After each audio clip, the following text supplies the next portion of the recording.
Everyone, and welcome to our certifications and memberships around the world. I'm excited today to have Rebecca Fox of APM, the Association for Project Management in Europe, with us today. And she's going to go through some questions and the membership and things at APM that make them unique and make them special. So welcome, Rebecca. Thanks, Michael. I hope I can do all those things you just said. I'm sure you can. And maybe we can start with a little bit about yourself, background, history, to kick us off. Sure, yes. So, I'm Rebecca Fox, originally from the northeast of England. I joined APM 2017. I've got an MBA from Manchester Business School. And I guess prior to joining APM, I worked for 10 years for DHL Express, internationally, actually, not just here in the UK. I did a stint in Dubai, some time in Brussels, and I also worked for CIPS, which is a similar organization, but a professional body for procurement and supply chain. So that's a bit about me. Great, thank you. So getting right to it, maybe you could tell us a little bit of history with APM, what they're about, how large they are, anything else that you think would be important to kick this off? Sure. So APM, we're actually turning 50 next year. So we were founded in 1972 by sort of 7 pioneers. I'd like to say it was sort of men and women, but it was, I think, all guys at that time. And I suppose APM came from really that engineering, construction, IT, sort of technology background. But hopefully, in the last 50 years, we've really evolved. We've now got over 35,000 individual members, and they're not just all in the UK. We've also got about just over 2,500 of those are outside the UK. We've got 500 corporate members as well, which is a real, I think, great source of our strength. So we're working with some of the leading organisations, again, UK and internationally, and we also have sort of quite a number of chapters and a number of special interest groups as well, all based on, a lot of different topics and areas of the profession, including PMO as well. Great. So maybe tell us how membership works. What are the different levels of membership? How do you get involved? Are there things free that people might be interested in that they want to check it out and kind of kick the tires? What does membership look like for APM? Yeah, okay. So great questions. We've got 4 grades of membership. So we start off with the student membership. So that's anyone in full-time or part-time education. It doesn't have to be in project management. And it's also open to our apprentices, and that's free. So that's completely free. And we've got 10,000 student members. And obviously we hope that we're bringing in the sort of next generation of professional project managers. Interestingly, in that number of student members, it's often people changing career as well. They're not just, they're not always just youngsters, as you might expect. Then we have our associate member grade. That's open to anyone with an interest in project management. There's no sort of barriers to entry or any criteria. That's £138 annual sort of subscription. The next grade is our full membership. That then gives you the professional designation, MAPM, that you can use after your name. And that really signifies that you've got 5 years professional sort of relevant experience, and there are some criteria for that one. And then our fellowship is our highest grade of membership, which is, I think, £195, and that's really to recognise those people sort of giving back to the profession, either contributing to others, contributing to the sort of body of knowledge and professional practice. And I suppose in terms of just the breakdown of our members across that 35,000, our fellows are now just over sort of 700, so it's about 2% of the membership. Our full members, about 15,000, that's actually the bulk, the biggest contingent. And then our associate members, about 7,000, and as I mentioned, sort of student members, we have around 10,000, 11,000, it sort of fluctuates. But essentially, the benefits of membership is access to our branch and specific interest group network. It's access to sort of peers. It's that professional recognition. It's being on that lifelong journey of education and learning. Sort of access, really, I always boil it down to 2 things. It's that sort of access to knowledge and a network, but also that professional recognition. No, that's great. And one, just to clarify, in the student membership, is that for any student in the world at any type of university or college, or what is the guardrails with that? Just to be clear, because there may be a lot of students here. I think that's a fantastic benefit to have a free membership as a student and get all those great benefits that you have at APM. So what are there any guardrails, or is it just a student that's in a full-time or part-time, or what? Yeah, that's it. So you would just need to, it's just an online registration that you would do. You would say where you're studying, give the sort of course information. So it's not free indefinitely. You also need to then say, you know, my course ends in, I don't know, 4 years time or 3 years time, but we certainly, you know, want to give, you know, people that are studying in full or part-time education that access, because often you don't know if you want to have what you want to do in your career. You don't necessarily know at that stage that you definitely want to work in project management, but you might be interested to find out more. You might have some other professional memberships, and I suppose from the APM perspective, what we gain from it is awareness raising. So all of those students out there will go on to wherever they go on in their careers, and they'll have some, you know, somewhere in the back of their mind, they might think, oh yeah, I remember APM. They gave me that free student membership, and they might be more likely, you know, to support us in the future wherever they end up. So yeah, there's no guardrails in terms of geography, any students in the world. And interestingly, I know we do already have quite a number of international students. We have an international LinkedIn group as well, that you don't even have to be a member to be on that. And there's some quite interesting discussions there as well. Well, this is great, because I didn't know this, and I teach at 3 universities currently. So I'm going to make sure I post that on all of my students' pages, because I'm teaching graduate level project management. So that's wonderful. Thank you. So maybe switching gears a little bit, you talked about chapters. What do the chapters look like, or where are they? I know you're mainly based in Europe. You know, I'm in the United States. You're a global company, so maybe you can say a little bit more about that and what that looks like. And if people are listening to this that are in different places around the world, they get an idea of where they could connect in, or if there are connections. Yeah, so I think at the moment, the majority of our chapters are based in the UK. We have one chapter in Hong Kong. So they're officially recognized chapters, I should say, but we do support sort of communities of members, or community networks, as we would call them, in different locations. So for example, we've got interest in the Republic of Ireland, in Jersey and Guernsey, places like Singapore, Dubai, obviously I mentioned Hong Kong, but also Malaysia. So often it might be linked to certain sectors. So for example, I think we're quite prevalent in the energy sector, particularly oil and gas. So some of those locations link with that, but we're always open to hook members in together. We have a virtual networking platform as well. So it's not all now about just face-to-face.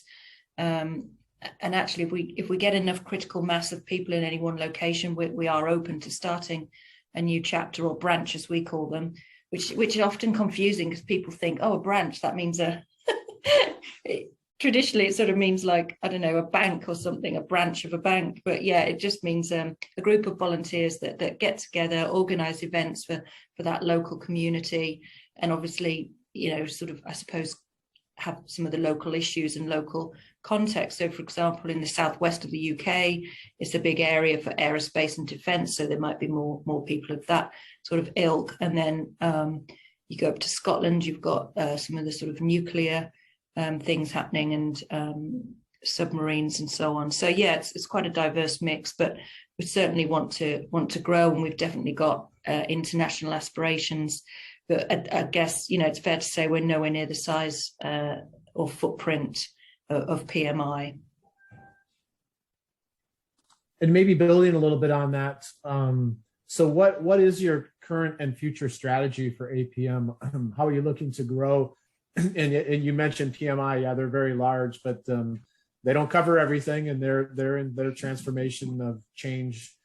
So how does APM play, and what does the strategy look like now and maybe into the future at a high level? I know there's probably a lot of detail behind that, but if you could Yeah, share. no, that's fine. We're looking at sort of 4 key strategic levers.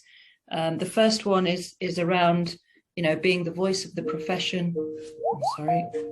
The first one is around being the voice of the profession and sort of leading the profession. So in other words, having an opinion, leading by research, raising the profile, representing the profession. The second is around sort of building that framework of all the breadth of the profession, because it's not just, I think it's traditionally we've looked at sort of programs, portfolios and projects. There's that 3PM, but there's also there's PMO, there's contracts and procurement there's major projects. So I think there's lots of different areas, and so there's agile, for example, is huge. So actually we want to be inclusive, we want to grow the diversity, but we recognize that we will need to develop, content across the breadth of the profession, and also have a framework of our qualifications and standards that are going to link some of the core with some of the specialist areas and have those routes to membership. So really, we've got to put some of the building blocks in, building our sort of products, but in the right way that's going to benefit everyone at all stages of their career. And then thirdly, it's about just being excellent within ourselves. So having, enhancing, making sure we've got state-of-the-art sort of digital capabilities and that kind of thing. And then I think the last one is just, looking at, some of our international sort of plans. And I think we're just really, to be honest, sort of shaping those up as we speak at the moment. But we definitely, want to grow our profile and our presence. No, that's great. Maybe switching to the part that I think I know, but I'm still learning, is certification qualifications. How does that work at APM? I think someone like myself, and I'll just admit it, I'm in the PMI thought process of certification, and I kind of get focused on that. You have a different way of looking at some of that in the qualification piece, and maybe it's just terminology, but if you could go through some of that, that would be great. Yeah, sure. So at the moment, we've got 3 core qualifications, I would say. So we've got our project management sort of fundamentals. So that's really the entry level. So that's a 1-hour multiple choice exam. And obviously then you can say that you've got the sort of fundamentals, and that's really aimed at probably project teams. Somebody really starting out is going to give you the terminology, some of the, some of that sort of language and understanding. And that's typically a sort of 2-day talk course. Then moving up the sort of ladder of our qualifications, we then have our APM project management qualification. That's, to be honest, that's sort of the jewel in our crown at the moment. That's the one that most people know about and take, and it's included in level 4 and level 6 apprenticeships in the UK. And this one is a 3-hour written exam currently. It's not multiple choice, so it's like short written answers. And that one is really about demonstrating, a certain level of knowledge and understanding, and it's equivalent to a sort of year 1 of a university program. And then our third level in the sort of qualifications triangle, if you like, is our professional qualification. So this one is, we've just recently sort of revamped this, but this is to really provide something in that space between that sort of that, don't want to call it mass market qualification, but that sort of middle level, but then something that really can take someone to those senior management roles and those director level roles and give them the benefit of some of the experience. So that one is based on a case study, on an interview, and so it's really looking more at your knowledge as well as your skills and your competence. And then obviously above that is our chartered project professional standard, as we call it. But yeah, essentially that's really the sort of pinnacle. And we've now currently got just over 2,000 chartered project professionals all across the world, actually, not just in the UK. No, that's great. Thank you. And we do have a question here I'm going to give you here. So with multiple different choices available for PMs around the world, why would someone want to join APM over the others? Oh, yeah. Well, I suppose you're absolutely right. There are lots of choices, and I think we wouldn't necessarily, if a different one is right for you, then that's what that's what you should join. If there's more people in that neck of the woods and that community. But certainly from our perspective, we think we offer a fantastic network of professionals, like-minded professionals.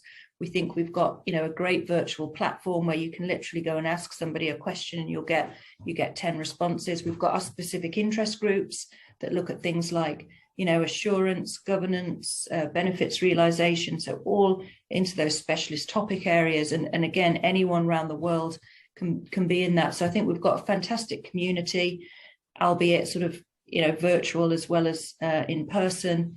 And I think obviously we're really pleased with all the knowledge and resources that we're developing. We have a whole range of e-learning products that are available for our members. So really, hopefully, giving everything to our members to support them at all stages of their career and their sort of CPD. No, that's great. Thank you. And you talked about the chartered. Can you go into a little more detail about that and how one would become chartered? I've looked at that. I think it's a great program. It's very rigorous. That's not for the faint-hearted. I mean, there's a lot that goes into that. If you could explain that a little bit further, that would be great. Yeah, definitely. So the chartered status is really assessing 4 different things. So one is your technical knowledge. So in other words, how much you know about project management as a discipline. Then it's assessing your professional practice. So in other words, your experience, and I suppose it's looking obviously at experience at a certain level of competence. Then it's your CPD log. So in other words, you've kept your CPD log up to date. And then it's around your ethics and I suppose signing up to the sort of code of conduct. So those 4 things. Then we've got essentially 3 different routes. So again, we're trying to make this as accessible as possible. So if you don't have any, let's say, anything that you could use that would give you the technical knowledge. So for example, that might be a university degree in project management that would give you the technical knowledge that could be recognized as a route. But if you don't have any of those, it's a written submission. You would select up to 4 projects, programs, or portfolios that you've worked on in the last 5 years. That would be the basis then of your evidence. Then in terms of your evidence, you're looking at 250 words for 12 competencies. So the competencies, there's sort of 2 mandatory ones, and then there's some elective ones that you can choose. Actually, got that the wrong way around. 10 mandatory ones, 2 elective ones. Some include sort of some financial ones, but there's a wide range of those elective modules.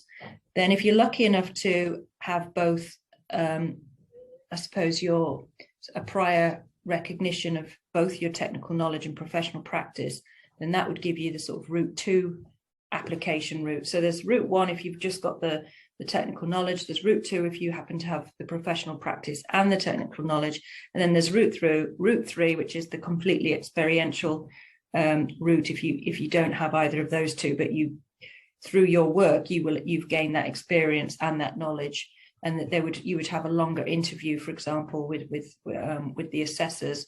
And we're doing the assessments virtually. So again, and just to put it in context, I think about 20% currently of our chartered project professionals are based outside the UK. So, it's definitely gaining in popularity and traction, and hopefully employers see that, the value that those chartered project professionals bring in terms of the standards that they bring to their projects and the professionalism. And ultimately, our aim is where more projects succeed and are delivered better and get those outcomes and benefits that projects are there to deliver.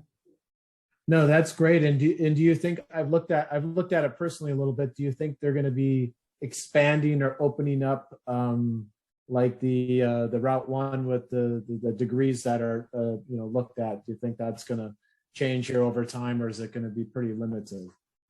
Oh, definitely. That's a really good question. So I think at the moment there's only 5. So, you're making a really good point. So, yeah, absolutely. Part of our strategy going forward is to really proactively contact those universities and HEIs that have project management degrees, either undergraduate or postgraduate, and get first of all, I suppose, raise their awareness of, what is chartered status, but also then do the mapping, help them with the mapping that we can get those degrees recognized. And that really opens up the pool then to more potential students, more members, more people coming through that pipeline. And it's a real benefit, I think, for those courses to attract students as well, that, oh, and by the way, you can also apply for this once you've got the relevant experience. And of course, I'm sure it's similar in the US, but here we've also got, quite a lot of mature students that are actually in full-time employment, but have gone back to university perhaps to do a part-time course in project management. So those people, on those courses are already quite ahead of the game, that they can, they're already probably eligible to apply for the chartered status. No, great. And I for everyone listening to this, I think it's a great program. There's a lot of effort that's been put into that. And there's a lot of resources online. So I welcome people that are interested in that. And I do know, just because we're in the States here right now talking, there are some people from the States that have been chartered, right? It's not just Europe. I know I think there's a handful of those folks that are chartered. So it's getting more global. Yeah. Is it quite a recognized concept in the States then? I can ask that question back to you, Michael. No, not so much. I mean, in the States, unfortunately, PMI has most of that market. And where I work, I'm trying to bring in places like APM because we're a global company. There should be more access and more things to choose from, right? PMI has its place, but they're changing, they're evolving, and they don't have everything. Even though they have a lot of people, they have that. But yeah, I think the chartered is unique to anything I've seen, and it's pretty rigorous. And I think it really shows that level of education, experience, all wrapped up into one. I mean, it's pretty comprehensive. I've looked at it quite a bit, and one of these days I'm going to take the leap and do it. It's just a time commitment, but there's a lot there, and a lot of it I just can cut and paste and bring it over. But I'm still trying to understand everything at APM. So this is helpful for me. So I appreciate it. So switching gears, you talked a little bit, about education and whatnot. So I was on your website and I was looking at APM Learning. Can you expand a little bit on that? That looks really neat and unique, and a lot of rich information there. Yeah, absolutely. So that is APM Learning is a sort of dedicated online resource area of e-learning courses, useful resources. So things like templates, for example.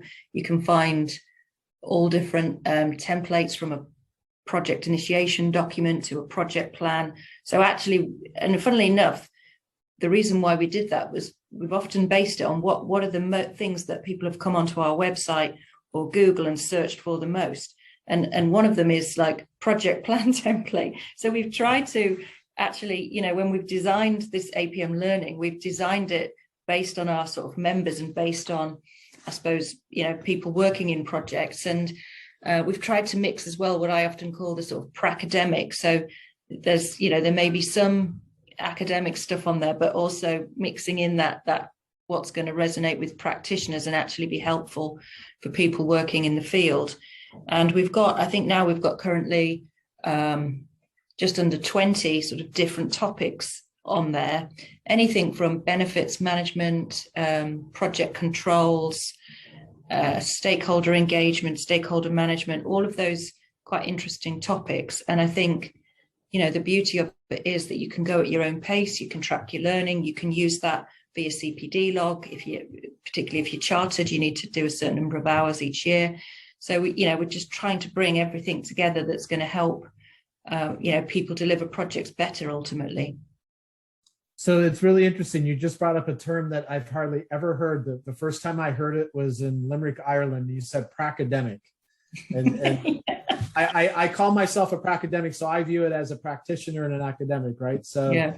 I've got a lot on the academic, a lot on the industry, and the pracademic I think is a great term for certain people. So I appreciate you bringing that up. The other thing on APM Learning, just in general on APM site, PMI has some freeware tools. If you go to APM, are there things, if you're not a member, you can get free, or do you have to be a member? Can you go there and hunt and fish around and just get an idea and get a feel for, oh, I like this, I like that, and now I want to become a member? Is that possible? Or I know you pivoted with COVID too, so I know you probably made some changes with that, but any thoughts there? Yeah, no, there's a lot. We've got a lot of just freely available stuff. So we've got webinars, pretty much there's 2 or 3 webinars a month. Some of them are, restricted to members, but mostly they're open to everyone. There's a lot of content on there. There's a YouTube channel of lots of sort of video content on there, which I think these days I keep being told that, Gen Z and Gen Y don't like reading stuff. They like watching stuff. We're even doing things on, TikTok now. We're just trying that out. I'm sure that's sort of freely available, but obviously it's aimed, I guess, at a certain generation. But definitely there's a whole, host of resources. In some ways, there's probably too much stuff, and we need to catalog it better. But definitely, I think our search function works really well. So if you type something in on the website on the search, you will get good search results that come up, and I'd say 9 times out of 10 what will come up will be freely accessible. No, that's great. And one other area I saw on your website that I didn't look at so much, but I think would be of interest for people listening to this, is career development. And I think that's really unique that you have a whole section to career development and different things in that area. So any comments there on that section? Yeah, so we've actually got a jobs board where actually we've got some really good quality jobs that get advertised, and the advertisers or the employers that are advertising on there really want access to the qualified sort of members that we've got. So that's a real win-win. And then we've got lots of careers advice. I think we've got testimonials from various people at different stages.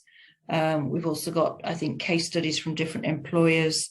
We've got an early emerging careers network, I should call it. So, and interestingly, we didn't call it young project managers, because actually they're not all young.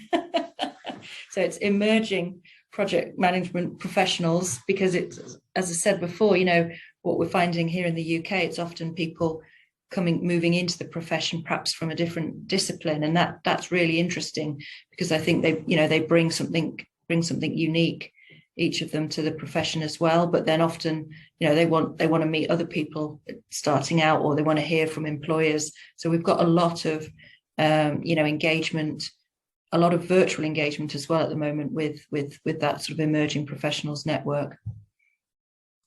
Well, that's great. So switching gears to kind of an obvious question, but the whole COVID, how has COVID impacted membership and qualifications and the ability to do work, and what have been the opportunities and things that maybe worked well? Yeah, really good question, actually. Thanks for that, Michael. So one of the biggest challenges we had, right at the start, was just the fact that all our exams were sat in classrooms and written on paper. So suddenly people couldn't, get together. It was lockdown, and funnily enough, we'd already started work on having an online exam portal. But it wasn't going to be ready for another 6 months. So we had to sort of really accelerate that. We had to get candidates being able to take their exams online. We were able to get it up and running probably in about 2 months. So we did. So obviously we lost quite a bit of momentum in our qualifications. It wasn't a priority for lots of businesses and learners. So that took a hit. Our membership stayed stable. If anything, it actually even grew a little bit, because I guess maybe people were feeling uncertain, or they had a bit more time on their hands, or they wanted to do work on their careers while they had a bit more time, and while they were at home. So we were quite pleased with how our membership and even our corporate members held up. That held up really well. And that was really, to be honest, a saving grace for us. We were already, I think, pretty attuned with doing webinars and working virtually. We already had MS Teams, but funnily enough, everyone was coming into the office pretty much 5 days a week. So that's been quite interesting. We're just now getting back into a sort of hybrid working pattern and feeling our way. Our membership now is still growing, and our qualifications are just bouncing back to where they were, sort of to pre-COVID levels. And chartered applications, the same. I think actually during COVID, they held up pretty well. Just again, people had a bit more time to invest in themselves. But I think fundamentally, what I would say is that the sectors that predominantly APM sort of caters to, so construction, infrastructure, the built environment, sort of IT, energy, those weren't really impacted. So we weren't, let's say, overly exposed to, say, hospitality or aviation. So I think, we were able to sort of adapt, but moving a lot of things online quickly. So lots of webinars, lots of online resources. So it probably just accelerated a lot of that digitalization journey that we were on anyway, but it just sort of brought it around much, much quicker, which actually in hindsight has been a real benefit. Yeah, and speaking of the digital area, what is APM's thoughts from digital space, AI, machine learning, anything there that you're looking at? I know other every company's looking at it. We're all doing it to some extent, but any concerted efforts with that? I know even where I'm at, I'm trying to get project managers to be more digital in their mindset and how they're doing things, because data is everywhere, and we're all dealing with data, even whatever we call it, big data, data science, AI. Any comments there? Yeah, a couple of comments, two things really. So the first is that we, as we're an educational charity and a chartered body, we invest quite a lot of our income back into research that's of benefit. So some recent studies that we've done is around projecting the future. And I think there were 8 discussion papers, and one of them I think was AI and data and just what's the implications for the profession. The other was around sort of the 100-year lifespan. So we've looked at a lot of these sort of futuristic topics, and we call it projecting the future, but that's the beauty of projects, isn't it? That is about delivering the future, and the future is always going to be in the future. And then the other thing I would say on that is that we're just in the process of refreshing our competence framework. And funnily enough, we did a big consultation exercise with employers, with members, with volunteers, and there were probably 2 or 3 things that came out of that. One was that data and that digital mindset needs to be now a competence. The second was actually some of those softer skills are quite important for project management. So leadership skills, that emotional intelligence. So we've had to think, how do we incorporate that? And then the third one is sort of around sustainability. Because obviously, as project managers, you're there to deliver the project, but I think it's encouraging that mindset of, challenging. If you've got the project brief that says, "Oh, use this material," and you think actually there'd be a better material, it's having the confidence to sort of challenge some of those things.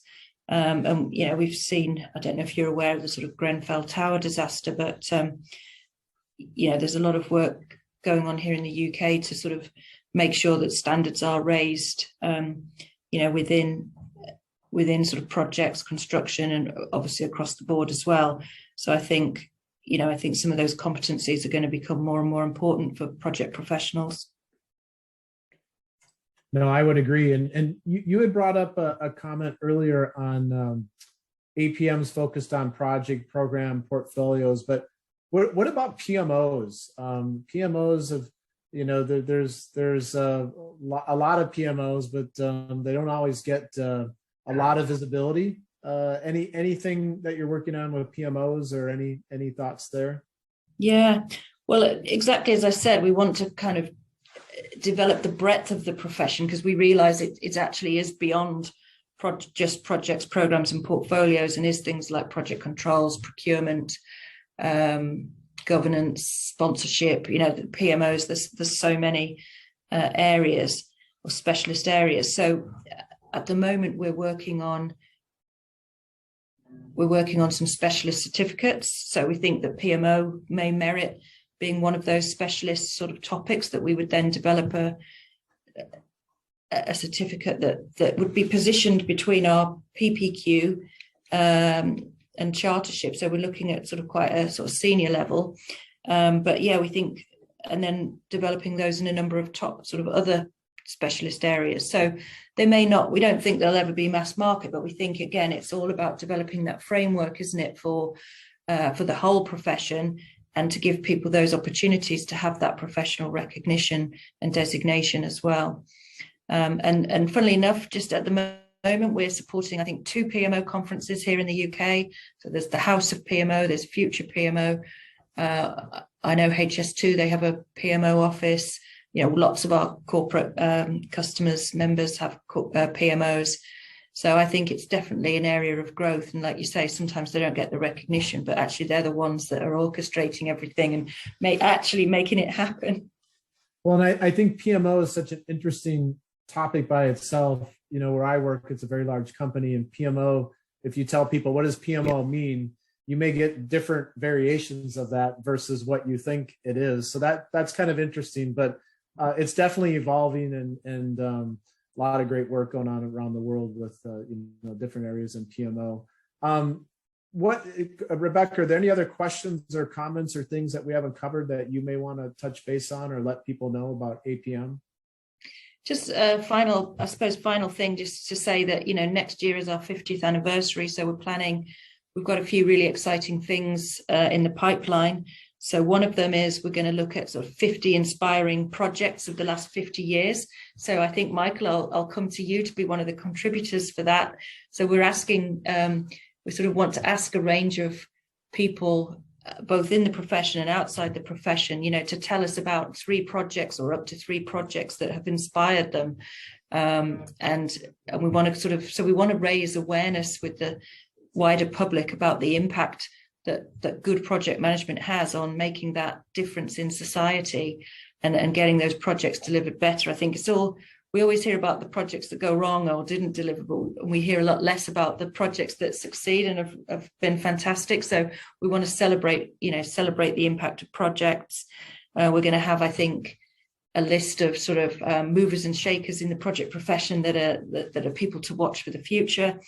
And doing some interesting research, having some research prizes, as well as sort of celebrating with our members and stakeholders, and really, looking to the future as well for the next 50 years. So quite an exciting time for us, really.